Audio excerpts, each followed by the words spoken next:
आधुनिक विज्ञान में समय यात्रा का विवरण किस प्रकार है?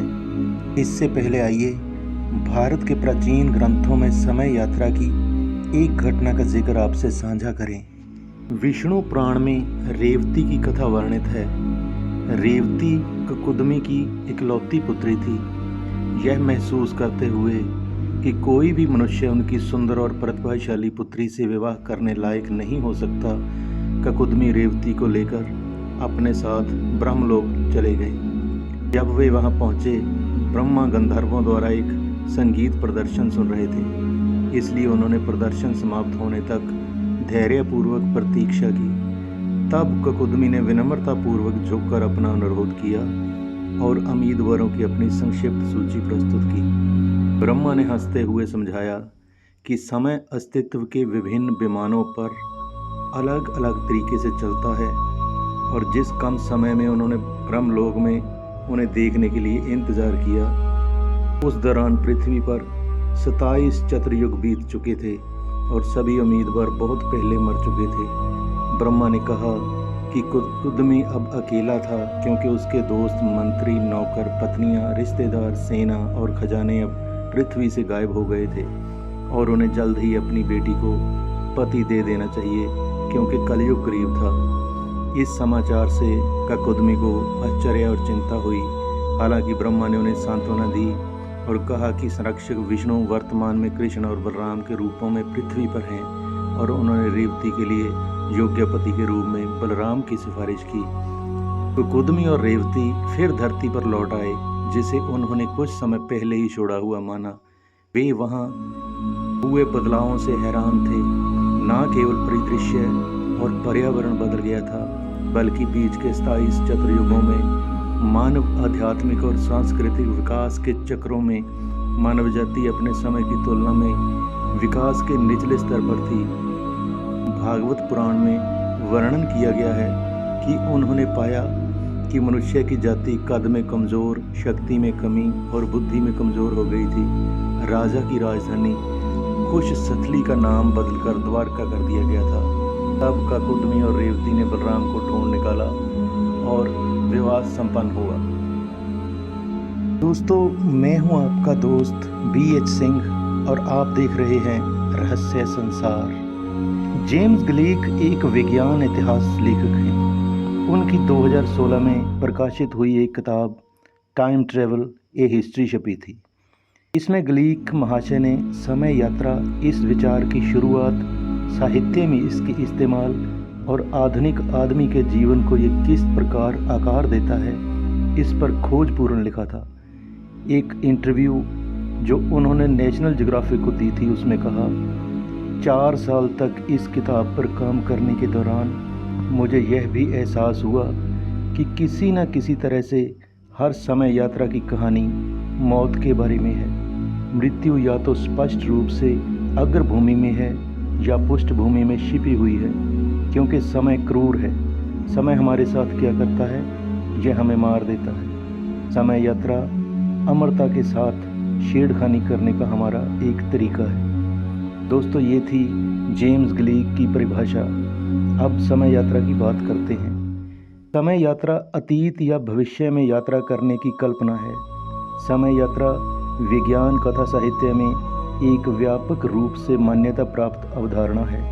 कथा साहित्य में समय यात्रा टाइम मशीन नाम के यंत्र से की जाती है, जबकि असल जिंदगी में समय यात्रा करने के लिए कोई टाइम मशीन नहीं बनाई जा सकती है या अभी तक बनाई नहीं जा सकी है। और जो साधन समय यात्रा के लिए उपयोग किए जा सकते हैं वो इतने दुरूह और मुश्किल हैं कि चींटी के लिए तैरकर समुद्र पार करना तो शायद संभव भी हो, जबकि समय यात्रा एक असंभव चीज़ प्रतीत होती है। समय यात्रा भौतिक विज्ञान की एक ऐसी शाखा है या ऐसा अध्याय है जिसकी परिकल्पना बहुत पुरानी नहीं है। विज्ञान के क्षेत्र में अगर H.G. वेल्स की विज्ञान फैंटेसी द टाइम मशीन किताब, जो संभवतः 1895 में प्रकाशित हुई और जिसमें समय यात्रा का उल्लेख है, उसको छोड़ भी दें तो सबसे पहले इसकी चर्चा अल्बर्ट आइंस्टाइन के सापेक्षता का सिद्धांत देने के साथ शुरू हुई। ये सिद्धांत दो हिस्सों में है, जिसमें कि पहले को हम जनरल थ्योरी ऑफ रिलेटिविटी कहते हैं, जबकि दूसरे को स्पेशल थ्योरी ऑफ रिलेटिविटी कहते हैं। इन सिद्धांतों को पूरा का पूरा समझना किसी सामान्य इंसान के लिए असंभव सा है।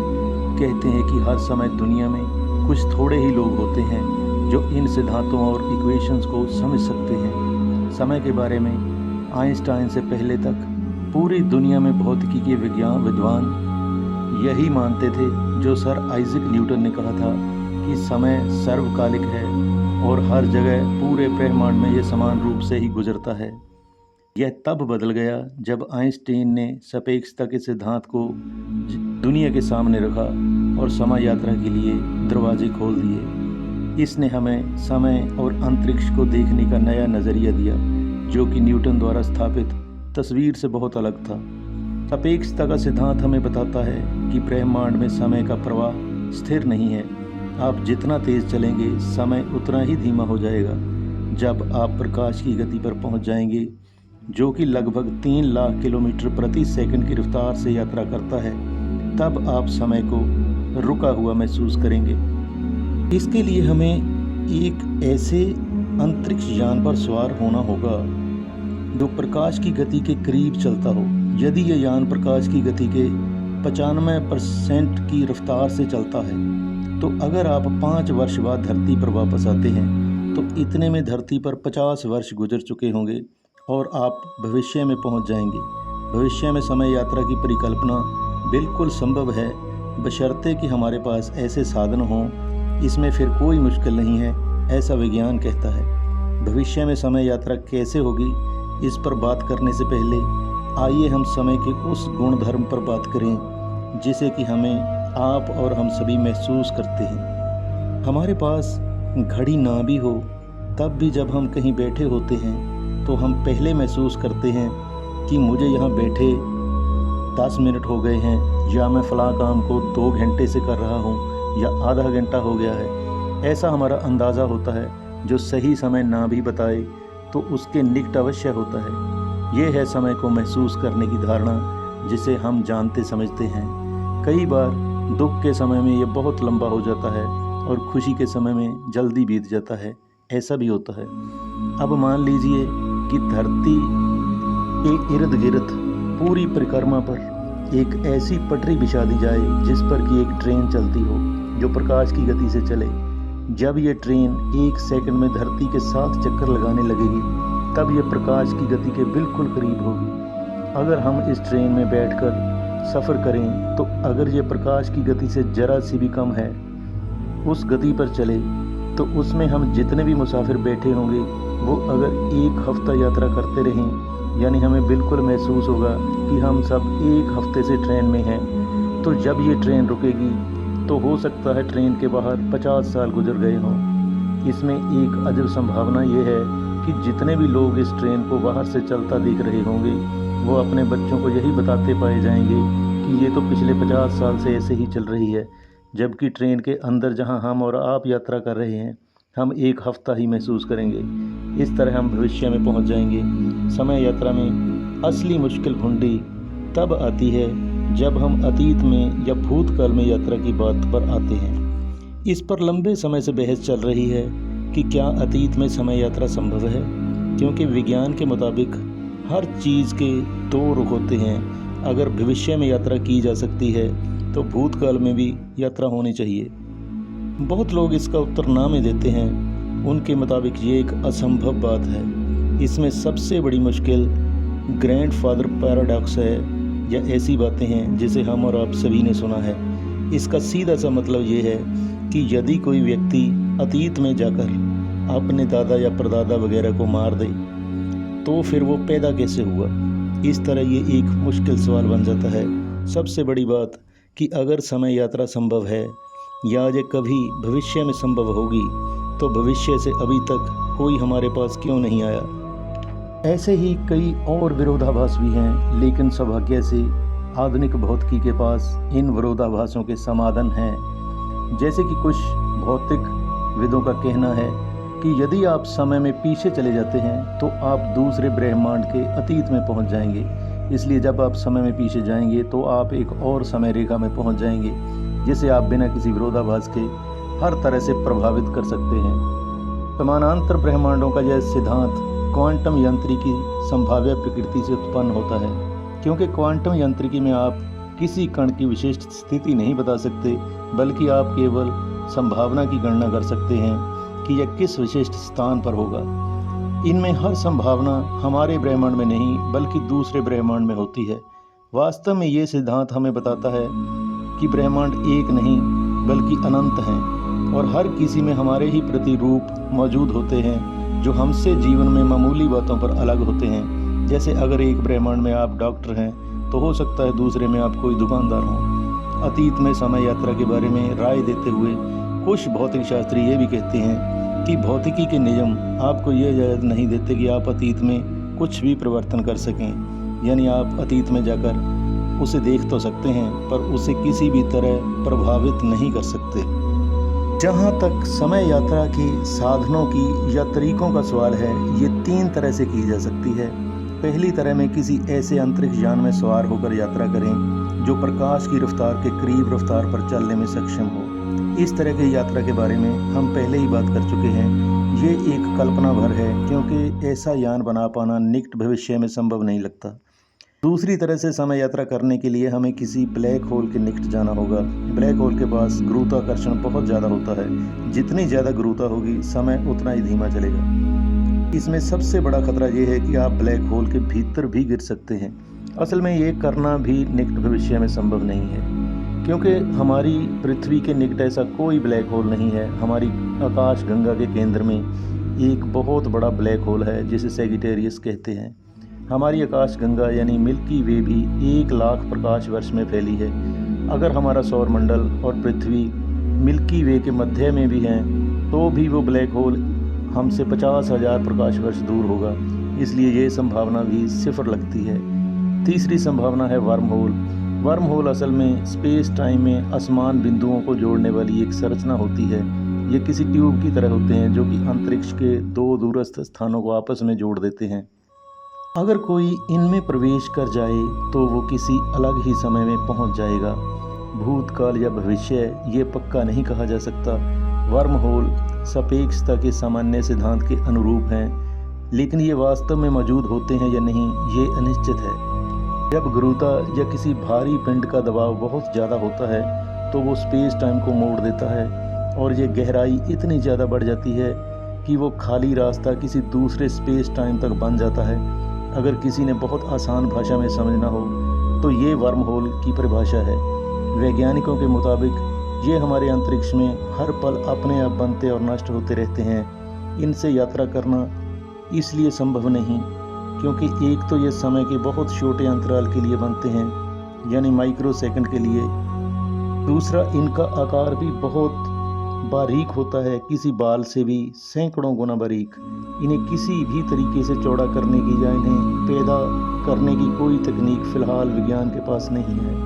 स्टीफन हॉकिंग अपनी मशहूर किताब a brief history of time में लिखते हैं कि काल के या समय के संबंध में यह माना गया है मानो ये कोई रेल की सीधी पटरी हो जिस पर या कोई एक तरफ चल सकता है या दूसरी तरफ। परंतु उस स्थिति में क्या हो यदि रेल की पटरी चक्करदार हो और इसमें से शाखाएं निकल रही हों जिससे कि कोई रेलगाड़ी आगे जाकर फिर उसी स्थान पर आती रहे जहां से वह पहले गुजर चुकी थी। जहां तक दर्शन शास्त्र का संबंध है, कम से कम प्राचीन ग्रीस के समय से ही अंतरिक्ष और समय यात्रा पर चर्चा रही है। उदाहरण के लिए परमेनिडेस ने कहा कि समय एक भ्रम है। सदियों बाद न्यूटन ने निरपेक्ष समय के विचार का समर्थन किया, जबकि उसके समकालीन गॉटफ्रीड विल्हेम लीबिनिज ने कहा कि समय केवल घटनाओं के बीच का संबंध है और इसे स्वतंत्र रूप से व्यक्त नहीं किया जा सकता। फिलॉसफी का एक स्कूल है जो यह मानता है भविष्य और अतीत केवल उन परिवर्तनों के रूप में मौजूद हैं जो वर्तमान में हुए हैं या होंगे, जबकि भूत या अतीत और भविष्य का कोई वास्तविक अस्तित्व नहीं है। अगर इस दृष्टिकोण से देखा जाए तो समय यात्रा असंभव है, क्योंकि यात्रा करने के लिए अतीत या भविष्य मौजूद ही नहीं है। ये सवाल है कि क्या हम वर्तमान में फंसे हुए हैं अंतरिक्ष में घूमने के लिए स्वतंत्र हैं, फिर भी चौथे आयाम में यात्रा करने में असमर्थ हैं? क्या अतीत और भविष्य हमारी इच्छा अनुसार हमारे भौतिक अनुभव में प्रकट हो सकते हैं? इन बातों का कोई स्पष्ट उत्तर नहीं है। आखिर में धर्म की दुनिया में समय के बारे में क्या कहा गया है, उस पर भी कुछ बात करते हैं। लगभग हर धर्म के सार में यही बात एक नतीजे के रूप में सामने आती है कि धर्म मानता है कि समय है ही नहीं, जो भी है वर्तमान है। हम क्योंकि सदैव अपने मन से अतीत या भविष्य में होते हैं, इसलिए हम कभी वर्तमान में नहीं होते। इस लिहाज से देखें तो हम सदैव समय यात्रा पर हैं और वर्तमान में हैं ही नहीं। ओशो रजनीश पतंजलि योग सूत्रों की व्याख्या में कहते हैं कि अगर कोई सच में वर्तमान में क्षण में जीना सीख ले तो एक दिन उसका अभ्यास उसे वहाँ पहुँचा देता है कि वर्तमान का क्षण उसके लिए अनंत लंबा होने लगता है। ऐसा लगता है जैसे बरसों गुजर रहे हों।